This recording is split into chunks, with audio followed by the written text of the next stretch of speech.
নমস্কাৰ, good morning.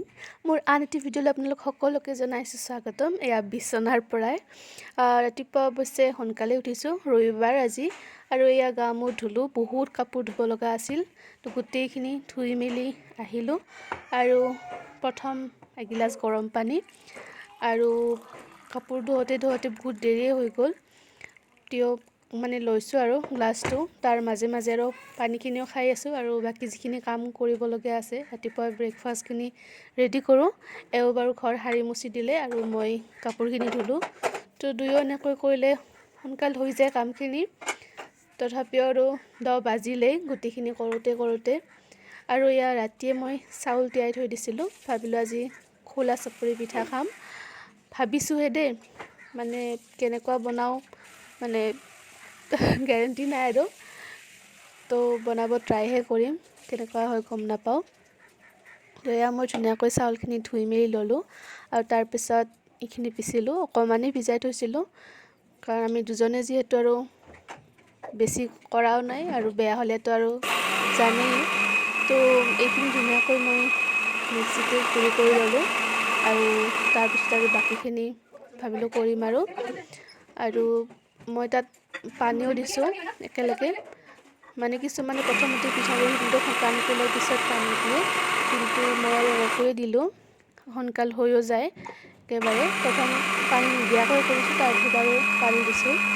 আৰু আশা কৰোঁ আপোনালোকে মোৰ ভিডিঅ'বোৰ চাই আছে। যদি ভাল পাইছে ভিডিঅ'টো এটা লাইক কৰিব, শ্বেয়াৰ কৰিব, লগতে মোৰ চেনেলটো ছাবস্ক্ৰাইব কৰিবলৈ একেবাৰে নাপাহৰিব দেই, তেতিয়া মোৰো ভাল লাগে দিয়কচোন। আৰু এয়া মই পিঠাৰ লগত খাবৰ কাৰণে বেদামৰ চাটনি এটা বনাইছোঁ, আৰু তাত মই বিশেষ আৰু নাই, আদা, নহৰু, জলকীয়া, নিমখ, বাছ এইখিনিয়ে আৰু সেইখিনিও ধুনীয়াকৈ মই আগতে কৰি ল'লোঁ, তাৰপিছত পিঠাটো বনাম।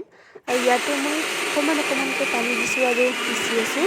একেলগে পানী মই তেনেকৈ নিদিওঁ, অলপকৈ দি থাকোঁ, তেতিয়া ভাল হয়। এয়া চাওঁ, গোটেইখিনি ধুনীয়াকৈ গুড়ি হৈ গৈছে। যদি পানী একেবাৰে প্ৰথমতে বেছিকৈ দিয়া যায়, তেতিয়া আৰু অকণমান দানা টাইপৰ ৰৈ যায়, কিন্তু এনেকৈ দিলে নহয় আৰু। এয়া পিঠাগুড়িখিনিত মই নিমখ আৰু হালধি অকণমান দিছোঁ, কালাৰটো এটা ভাল লাগে, নহ'লে একদম বগা টাইপৰ হৈ থাকে। আৰু এয়া মই তেল গৰম কৰি লৈছোঁ, আৰু লগত তাত দিছোঁ নৰসিংহৰ পাত, আৰু এইখিনি মই গৰম কৰি যিখিনি চাটনি বনাইছিলোঁ তাত দি দিছোঁ, তেতিয়া খাই অলপ ভাল লাগে আৰু এয়া মোৰ প্ৰথমখন পিঠা। চাওকচোন কেনেকুৱা হয়, গৈছেতো কোন দিশে গৈছে ঠিক নাই পিঠাখন। আৰু হোৱাৰ পিছতো কি ক'ম আৰু, প্ৰথম পিঠাখন এনেকুৱাই হ'ল আৰু এয়া এক্সপেৰিমেণ্ট, সদায় ভাল নহয় এক্সপেৰিমেণ্ট। ফাৰ্ষ্ট পিঠাখন বাৰু যেনে তেনে বনালোঁ, এয়া ছেকেণ্ড, আৰু সেইখনো ক'ত গৈছে ঠিক নাই, কিন্তু এয়া ফাইনেলি একদম ভাঙি নোযোৱাকৈ ওলাইছে। তো এইখন বঢ়িয়া হৈছে, থাৰ্ড বঢ়িয়া হৈছে, আৰু এইখন ফ'ৰ্থ, এইখনো একদম মোৰ কাৰণে বহুত ভাল হৈছে। আৰু বাকী আকাৰ যিয়ে নহওক পাতল হৈছে, খাবলৈ ভাল হৈছিল। আৰু শেষত এইখন চাওকচোন, ভাৰতৰ মানচিত্ৰখন হোৱা নাইনে? তো শেষত খালোঁ যেনিবা, খাব ঠিকে আছে, বেয়া নহয় খাব, কিন্তু সেয়াই আৰু পাৰফেক্ট নহয়। আৰু খাই লৈ দুপৰীয়াৰ সাজ ৰেডি কৰিম। আৰু আজি আনিছিল চিকেন, আৰু আজি ভাবিছিলোঁ মই হৰিয়ালি চিকেন ট্ৰাই কৰিম, আৰু তাৰ কাৰণে মই চিকেনখিনি দুটা ভাগত ভাগ কৰি লৈছোঁ, কাৰণ যদি হৰিয়ালি চিকেন ভাল নহয় তেতিয়া নেক্সটটো হ'ব। তো এটা মই চিকেন ড্ৰাই ফ্ৰাই কৰিম, আৰু এয়া হৰিয়ালি চিকেনৰ কাৰণে মই মেৰিনেট কৰি ৰাখিছোঁ অকণমান দৈ, আদা, নহৰু, হালধি আৰু নিমখ দি। আৰু এইপিনে ড্ৰাই ফ্ৰাইটোৰ কাৰণে মই ৰেডি কৰি আছোঁ, এয়া পিঁয়াজ, জলকীয়া, যিখিনি নৰ্মেল আৰু আদা, নহৰু গোটেইখিনি দি আৰু ধুনীয়াকৈ ভাজি লৈছোঁ। ইয়াত মই মাংস দুটা ভাগ কৰিছিলোঁ, এটা ভাগ ইয়াত বনাইছোঁ। এয়া মাংস, নহৰু অকণমান গুড়ি নকৰাকৈ দিছোঁ, গোটা নহৰু, আৰু আলু এটা, ডাঙৰ আলু এটা দিছোঁ। আৰু সেইখিনি হয় ইপিনে মই ধনিয়া, পুদিনা, জলকীয়া আৰু পিঁয়াজ মই দুটা ভাজি লৈছিলোঁ, সেইখিনি কাজু, এই গোটেইখিনি দি এটা পেষ্ট বনাই লৈছোঁ। আৰু এইখিনি এই মেৰিনেট কৰি ৰাখিছিলোঁ যে, তাত আকৌ অকণমান সময়ৰ কাৰণে ৰাখি দিছোঁ।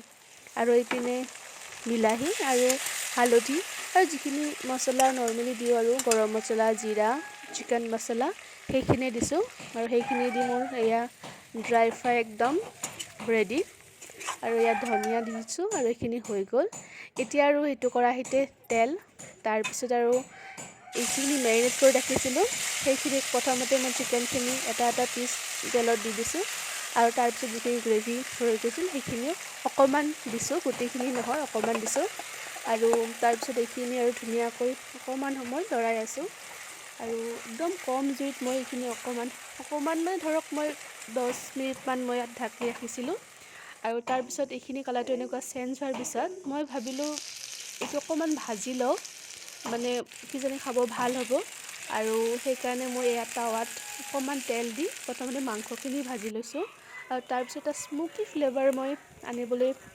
ট্ৰাই কৰিছোঁ আৰু তাৰপিছত এইখিনি এনেকৈ লৈছোঁ আৰু লৈ তাৰপিছত এইখিনি অকণমান জুইত দিয়াৰ পিছত আকৌ সেই ড্ৰাই ফ্ৰাইখিনিতে মই চিকেনখিনি দিলোঁ আৰু এয়া হৈয়ে গ'ল এয়া ড্ৰাই ফ্ৰাই আৰু আমাৰ এয়া চিকেন হাৰিয়ালি আৰু এয়া বাদামৰ চাটনি আছিলে ৰাতিপুৱাৰ আৰু গোটেইখিনি খালোঁ খাবলৈ ভাল হৈছিল কিন্তু দেই খাই লৈ দৈ আছিল নহয় দৈখিনিয়ে খালোঁ অকণমান দুয়োজনে আৰু কৈছিলোঁ যে ঢেৰ কাপোৰ ধুইছোঁ ৰাতিপুৱা তো সেইখিনি আৰু নিবলৈ আহিলোঁ বগৰীও আছিল অকণমান ৰ'দত দি থোৱা তো আহি ইয়াতে দুয়োজনে আহিলোঁ আহি কাপোৰ কানি ল'লোঁ অকণমান বহিলোঁ আৰু সন্ধিয়া এয়া যাবলৈ লৈছোঁ বজাৰ হেলমেট মেইন আৰু এইখন চাওকচোন সৰলো নতুন ব্ৰিজখন অপেনিং কৰিছে আজি 3-4 দিনমান হ'ল ঢেৰ মানুহ সকলোৱে চেলফি উঠি আছে আমাৰ পিছে উঠা নহ'ল দেই তাৰপিছত আমি আহিলোঁ এয়া ব্ৰহ্মপুত্ৰ এখন নতুন পাৰ্ক হৈছে তো সেইখনত আহিলোঁ